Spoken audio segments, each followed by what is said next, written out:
Paano tanggalin ang takot at pag-o-overthink? Malalaman natin yan sa videong ito. Ang takot na nararamdaman mo ay wala sa labas, nasa loob mo. At kapag natalo mo ang takot sa loob, halos lahat ng kinakatakutan mo sa labas ay mawawala. Ang mga banta sa labas ay mawawala. Minsan kasi, ayaw nating gawin ng isang bagay dahil nauunahan tayo ng takot. Fear. False evidence appearing real. Akala mo totoo, pero pinaglalaruan ka lang pala ng isip mo bawat araw.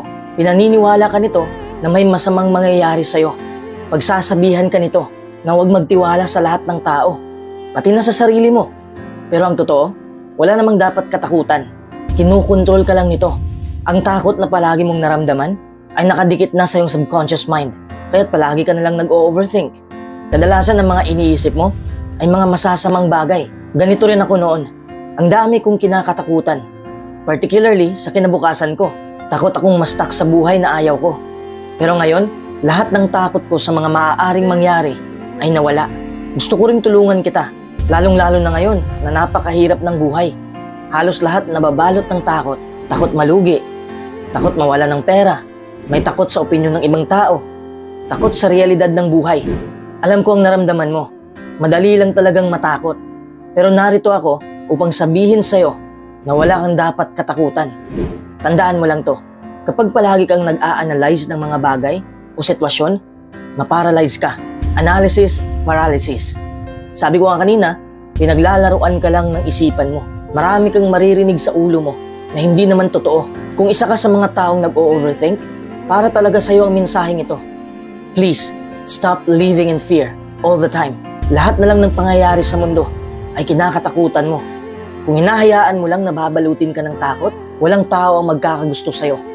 Lalayuan ka nila. Bakit ko nasabi? Dahil ayaw nilang mahawa ng negative energy mo. Alam mo ba kung bakit natitrigger ang takot mo na yan? Palagi ka kasing nakatutok sa negatibong bagay. Kapag nakapokus ka sa negatibong bagay, marami kang makikitang negatibo at maririnig na negatibo. Minsan nga takot kang makipag-usap sa iba dahil wala kang tiwala sa kanila.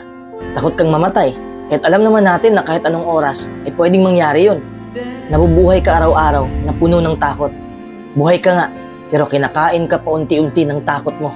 Ang takot ay parang vampira na hindi mo nakikita pero nararamdaman mo. Kakainin nito ang buong lakas mo, pati kaligayahan, kagalakan, ang mga matatamis mong ngiti ay sisip-sipin nito. Pwede bang sa pagising mo, mag-imagine ka naman ng magagandang pangyayari? Napakaganda ng mundo. Napakasarap mabuhay. Wala namang katakot-takot sa mundo. Natatakot ka lang dahil sa inuukit ng iyong isipan. Lahat ng nilalang ng Diyos ay nagbibigay ng liwanag sa iyong buhay. Tingnan mo ang mga puno sa labas ng bahay nyo. Tingnan mo ang sikat ng araw. Pakinggan mo ang awit ng mga ibon.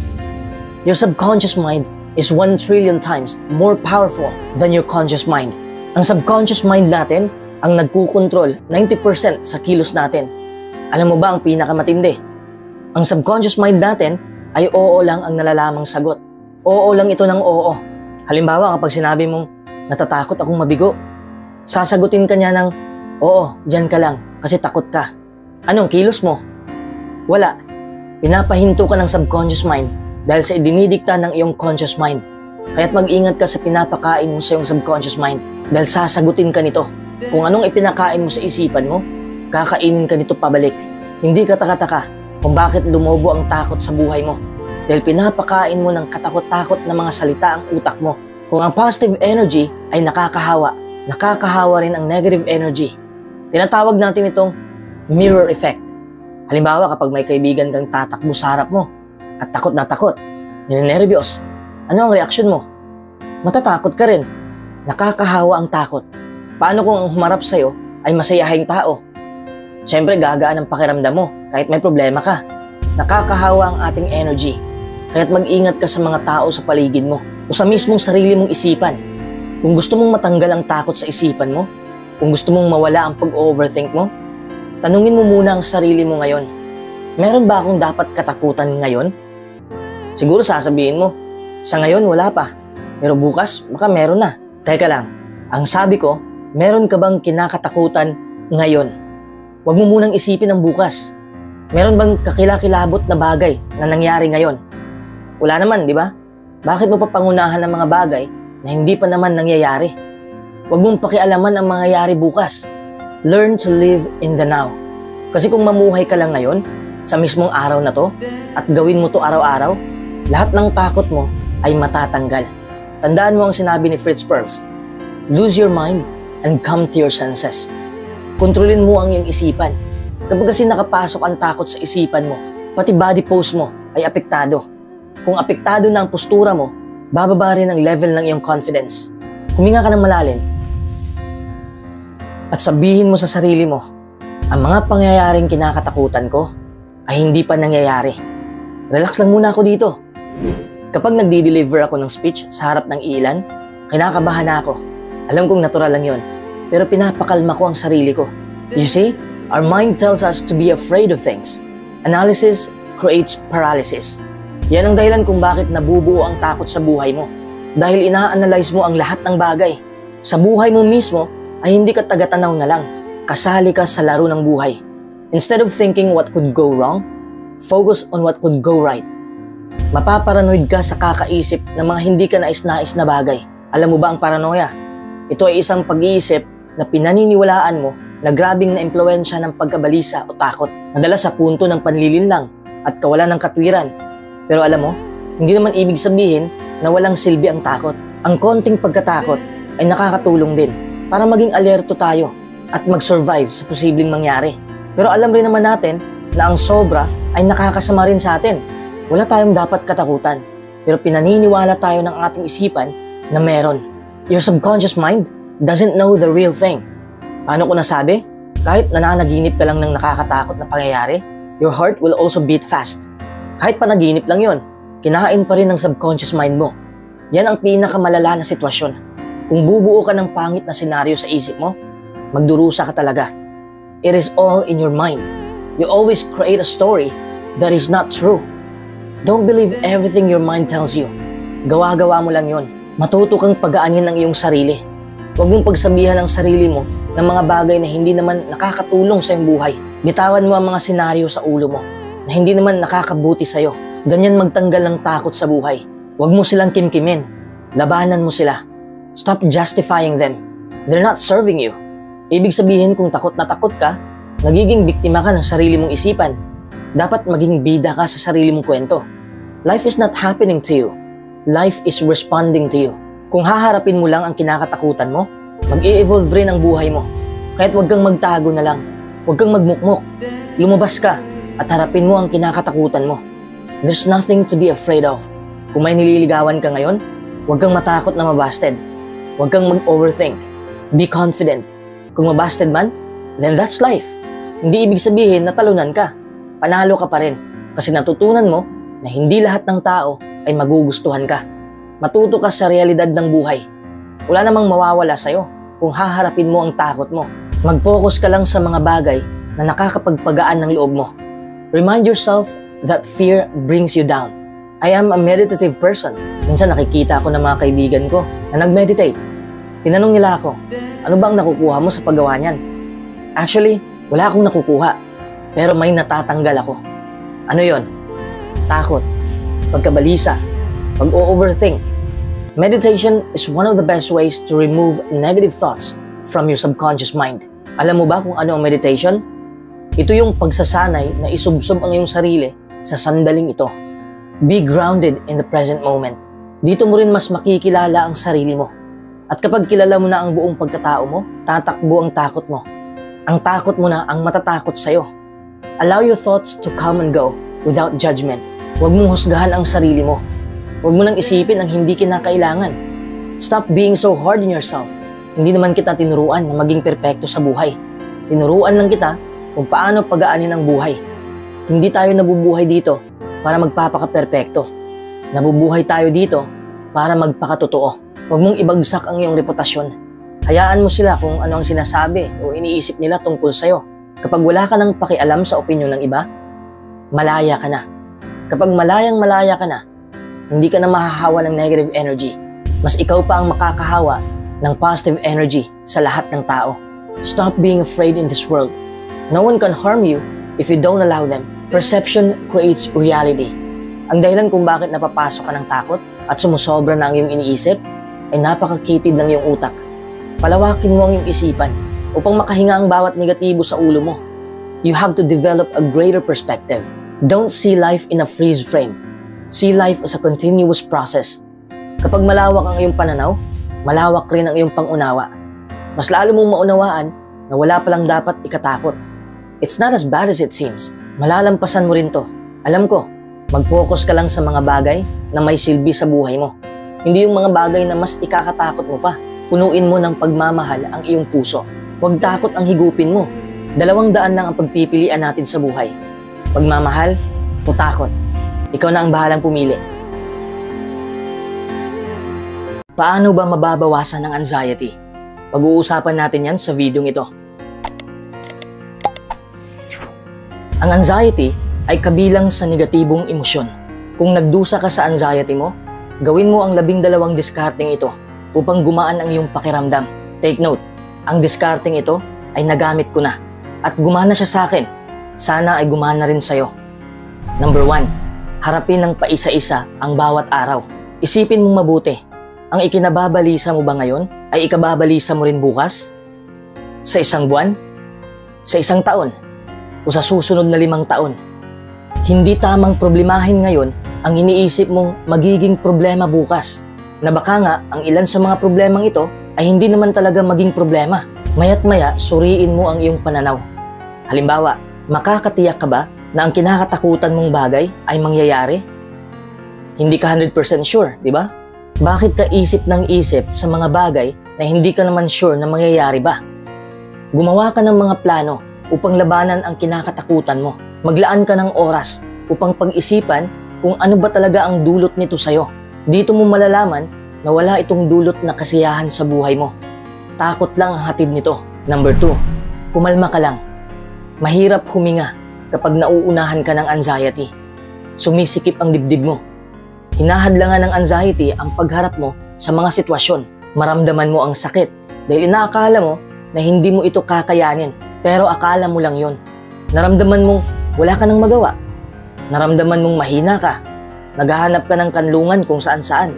Nakalulungkot mang isipin, pero hindi ito mawawala kung iiwasan mo lang. Kailangan mo talaga itong harapin. Para matalo mo ang anxiety, tratuhin mo ng maayos ang sarili mo. Kuminahon ka lang. Imbis na magmukmo ka sa gilid ng kwarto mo, bigyan mo ang sarili mo ng pagmamahal.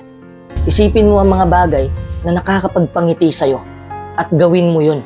Kung magmumukmo ka lang dyan, mas lalong lalakas ang anxiety mo. Bakit?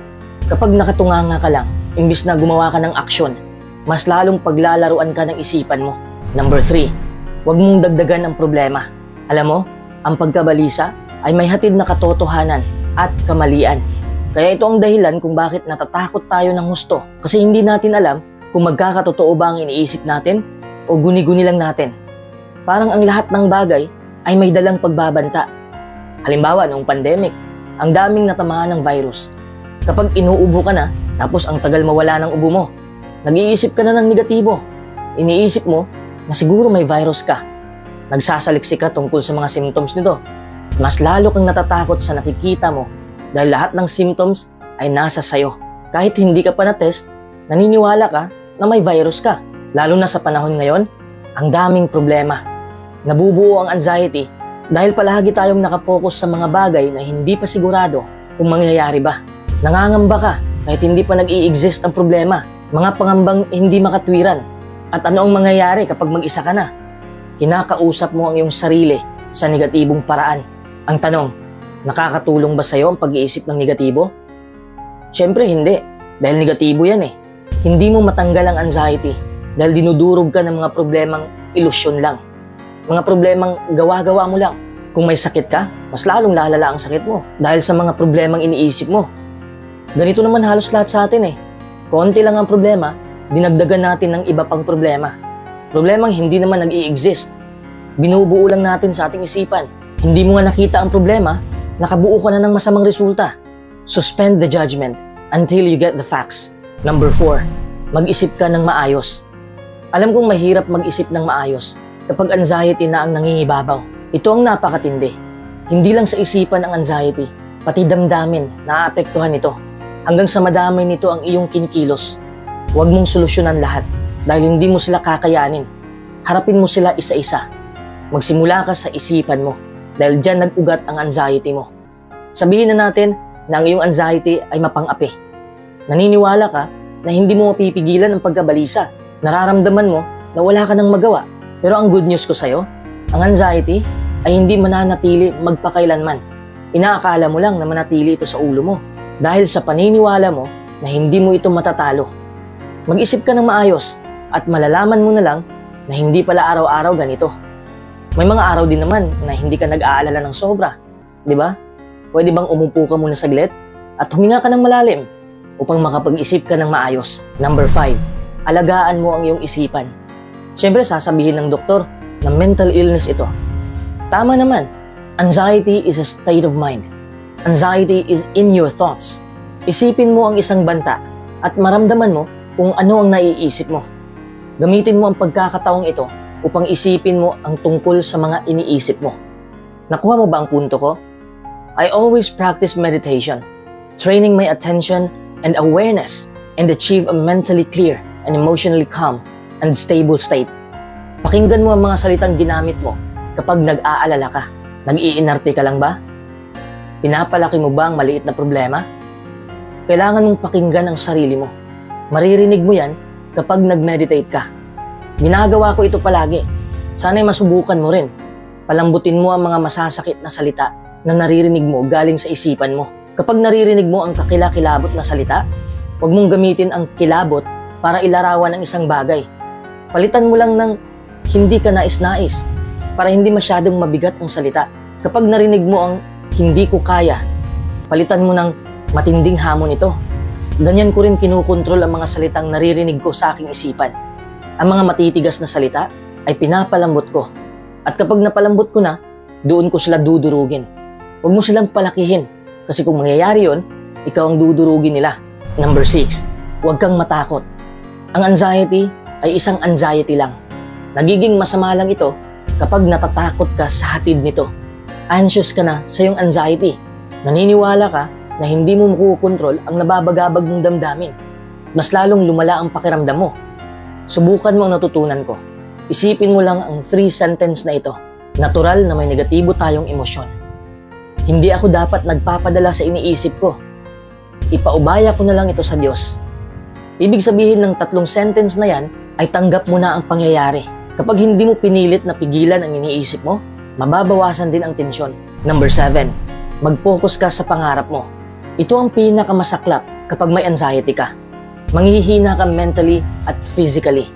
Naapektuhan nito ang iyong mga ginagawa at ang iyong ginagawa ay makakaapekto sa isip at damdamin mo. Vice versa lang, di ba?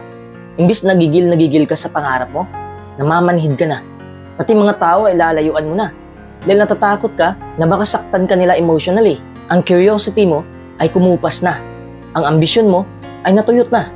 Para bang nakatira ka lang sa safe mode. Kapag nasa safe mode ka, mas lalong hindi ka safe. Yan ang problema natin.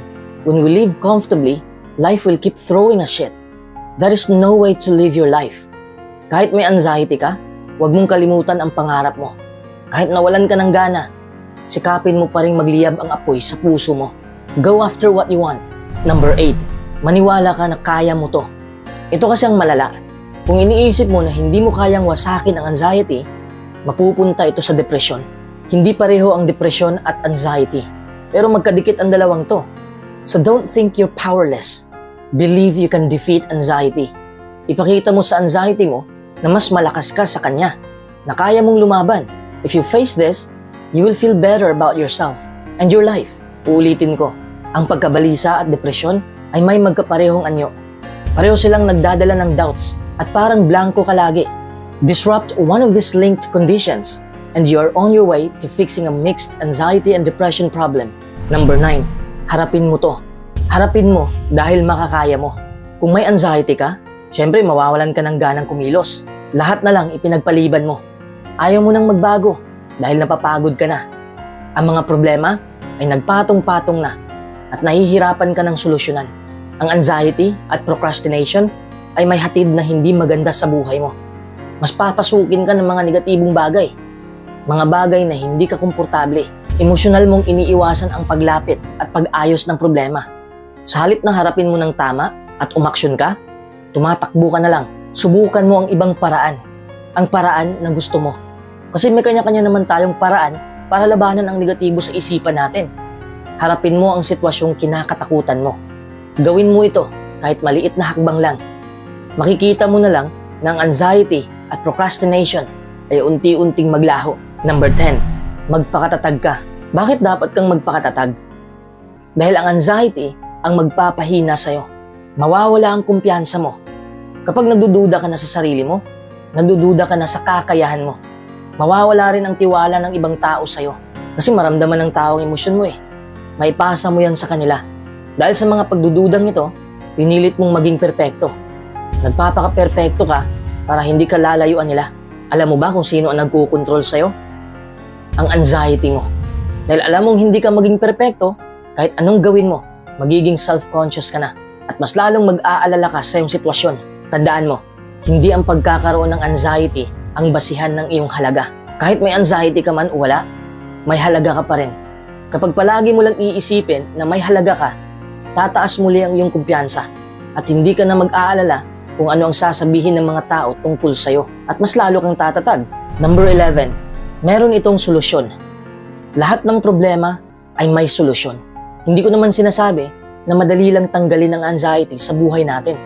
Pero kaya nating tanggalin ito kung alam mo lang ang iyong dapat gawin at kung gagawin mo lang talaga, matatalo mo ang anxiety. Ang problema kasi sa karamihan ngayon ay alam na nila ang gagawin pero hindi nila ginagawa. Hindi nila inilapat ang kanilang natutunan kaya't palagi silang binalik-balikan ng anxiety. You have to work to change your anxious thoughts. Kung ayaw mo nang matakot sa kinakatakutan mo, subukan mong harapin ito. Paano mo malalaman na hindi ka natakot sa bagay na yan kung hindi mo ito hinaharap? Wala na akong ibang solusyon na masasabi. Ang pagharap na lang. Halimbawa, kung takot ka sa gagamba, subukan mong hawakan ito. Dahan-dahan lang. Kapag nahawakan mo na o naharap mo na ang kinakatakutan mo, masasabi mo na lang sa sarili mo, kaya ko pala. Number 12, tandaan mo na hindi ito madali. Minsan may mga taong gusto agad-agad mananalo. Gusto nakukuha agad ang isang bagay. Yun bang instant gratification? Pag may ginawa o pinapagawa, gusto may reward ka agad. Hindi yan mag-work sa realidad. Dahil ang totoong buhay ay maraming kailangang paghirapan bago mo makuha ang iyong gusto. Anxiety won't vanish by magic. Kung matagal-tagal na rin ang anxiety mo, alam naman natin na walang mahiwagang paraan para matanggal na ito agad. Kasi kung meron man, konti nang siguro nagkaka-anxiety, di ba? Pero hindi kita dinadown. Bakit? Meron ka pang dahilan para maging optimistic. Cognitive Behavioral Therapy for Anxiety has strong research support. Alam mo ba ang CBT? Itong mga steps na sinasabi ko sa'yo, ito na yun. It's the gold standard. Bibigyan pa kita ng halimbawa. Halimbawa, imbis na sasabihin mong, kung magkakasyota man ako, hindi rin magtatagal. Palitan mo ng, sa mga nagdaan kong relasyon, hindi kami nagtagal. Napansin mo ba kung ano ang kaibahan sa dalawang yan? Para lang siyang future tense at past tense. Huwag mong pangunahan ang kinabukasan mo. Dahil sigurado akong magtatagumpay ka kung aaksyonan mo lang ang mga plano mo. The techniques are simple. The results are relatively durable. You can educate yourself in their use and use what you learn. Alam mo, minsan naiisip ko, ang dami-dami kong problema noon. Pero ang nakakatawa, ang iba sa mga pinoproblema ko noon ay hindi nangyayari ngayon. Kasi binuo ko lang sa isipan ko. Nasayang tuloy ang mga pagkakataon ko noon dahil lang sa mga iniisip kong walang kwenta.